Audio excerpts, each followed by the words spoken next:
Happy independence day. Bharat को आज़ादी कही कि 15 अगस्त 1947 को मिली।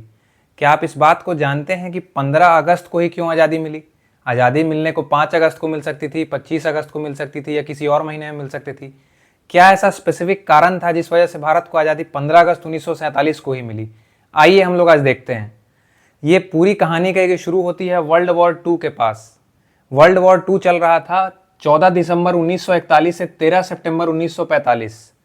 ये वो समय काल था जब कहे कि दुनिया द्वितीय विश्व युद्ध में इन्वॉल्व थी। वर्ल्ड वॉर 2 के जो मेन दो लोग लड़ रहे थे उनके दो टीम्स थे, एक एलाइड पावर्स थी, दूसरी एक्सिस पावर थी। एलाइड पावर्स के जो मेन देश थे उनमें थे कहे कि यूनाइटेड किंगडम, जिसको हम लोग इंग्लैंड बोलते हैं या ब्रिटेन बोलते हैं, United states of America US, और तीसरा था कहे कि सोवियत यूनियन। और भी छोटे बहुत सारे देश थे या इनके कॉलोनीज थी, जैसे इंडिया भी अलाइड पावर का ही हिस्सा था उस समय जो ब्रिटेन के अधीन आता था। और दूसरी तरफ थी कहीं कि एक्सिस पावर, जिसमें थी जर्मनी, इटली और जापान। तो मेजरली ये जितने भी युद्ध हो रहे थे ये सारे यूरोप के युद्ध थे। ये अगर आप कहे कि वर्ल्ड मैप को यहाँ कहे कि देखिएगा तो जितने ये सब देश हैं सारे कहे कि वेस्टर्न वर्ल्ड के इस साइड के देश हैं, पश्चिमी देश हैं। बस इसमें जापान ही एक ऐसा देश है जो कहे कि एशिया स्पेसिफिक में कहे कि पड़ रहा है।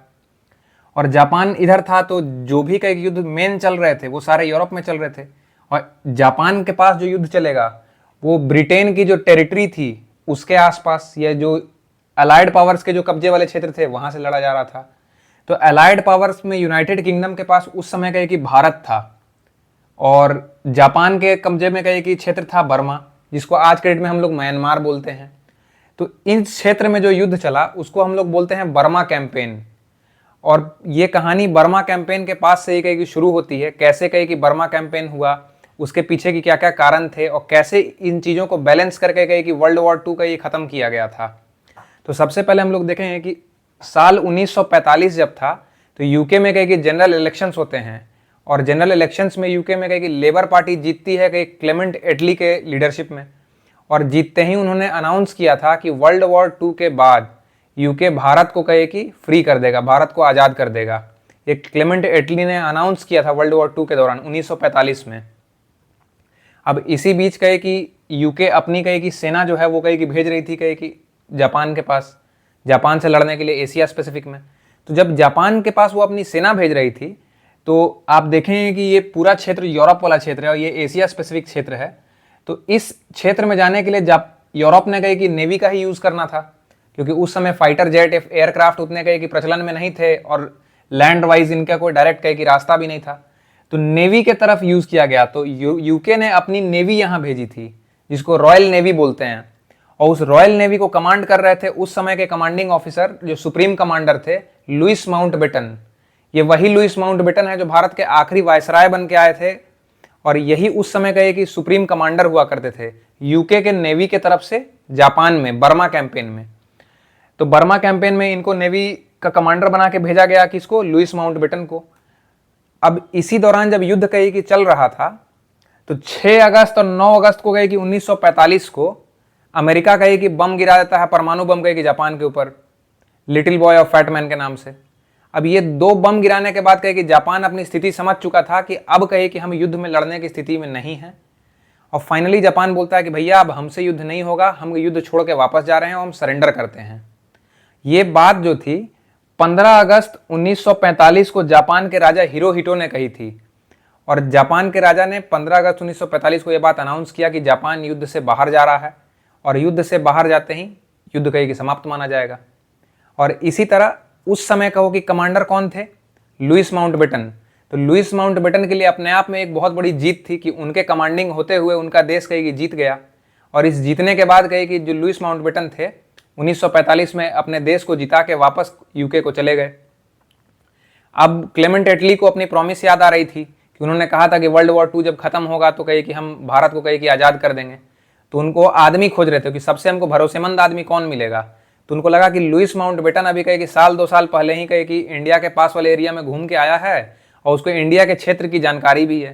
तो उन्होंने लुइस माउंटबेटन को कहे कि दोबारा बोला कि माउंटबेटन सुनो, तुम इंडिया को जाओ और आज़ाद करके आओ। और लुइस माउंटबेटन को भारत का आखिरी वायसराय बना के कहे कि भेजा जाता है, आखिरी वायसराय बना के इनको भेजा गया। अब लुइस माउंटबेटन कहे कि देख रहे हैं इंडिया में कि हम भारत तो आ गए, अब हमको भारत को आज़ाद करना है। तो सबसे पहले 21 फरवरी 1947 को लुईस माउंटबेटन को दोबारा से भारत भेजा गया और आखिरी वायसराय बना के भेजा गया, और बस इसी पर्पस से भेजा गया कि अब तुम जाओ और भारत को आज़ाद कर दो। और उनको कहा गया कि अब तुम आज़ाद कर दोगे, और समय दिया गया था 30 जून 1948 कि 30 जून 1948 तक तुमको भारत को आज़ाद कर देना है। 4 जुलाई 1947 था। यूके के पार्लियामेंट में इंडिया इंडिपेंडेंस बिल के पास पेश किया जाता है, और इंडिया इंडिपेंडेंस बिल पेश किया गया, और 18 जुलाई 1947 को यह बिल यूके की संसद से कहीं पास हो गया। अब माउंटबेटन के पास कहीं समय कब तक का है? 30 जून 1948। अब माउंटबेटन सोच रहे हैं कि कब आज़ाद किया जाए, क्योंकि एक स्पेसिफिक डेट चूज करना था उनको। तो उन्होंने सोचा कि मेरे जीवन का जो सबसे खास दिन था उसको हम चुनते हैं। तो 15 अगस्त 1945 को लुईस माउंटबेटन के कमांडर रहते हुए ही कहीं कि मतलब बर्मा कैंपेन में कहीं कि यूके को जीत मिली थी, और इसी बात को सोचते उन्होंने सोचा कि अगर हम 15 अगस्त को दिन चुनते हैं तो इंग्लैंड का भी कहीं कि नाम हमेशा अमर हो जाएगा और हमको भी कहीं कि अपना पहचान मिलेगा। और इस चलते उन्होंने 30 जून 1948 तक का डेडलाइन में से डेट छांट लिया कहीं कि 15 अगस्त 1947, क्योंकि 18 जुलाई 1947 हो ही चुका है। अब अगला कहीं कि इसको देखना है कि 15 अगस्त आए, तो अगर 15 अगस्त देखेंगे तो एक ही बार अब आ सकता है। 18 जुलाई के बाद कहीं कि एक ही बार 15 अगस्त आएगा, 15 अगस्त 1947, वरना अगला साल अगर देखेंगे तो 15 अगस्त 1948 हो जाएगा, और डेडलाइन ही है 30 जून 1948। तो उन्होंने चूज किया कि 15 अगस्त 1947 को हम भारत को कहीं कि आज़ाद करेंगे।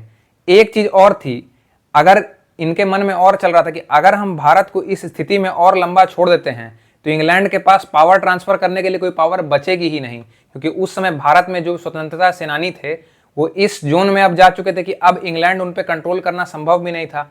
और युद्ध में इतना लड़ने के बाद ब्रिटेन रिसोर्सेज वाइज भी इतना कमजोर हो चुका था कि आगे उसके लिए लड़ पाना या किसी देश पे कहीं कॉलोनाइज कर पाना संभव नहीं था। इसलिए एक समय के बाद उसने सारे अपने जितने कॉलोनीज थे, जितने कॉमनवेल्थ नेशंस थे, उसी कंटेम्प्रेरी टाइम में साल 2 साल आगे पीछे करते करते सारे देश को आज़ाद कर दिया। और इसी तरह भारत को 15 अगस्त 1947 को कहीं की आज़ादी मिली। धन्यवाद।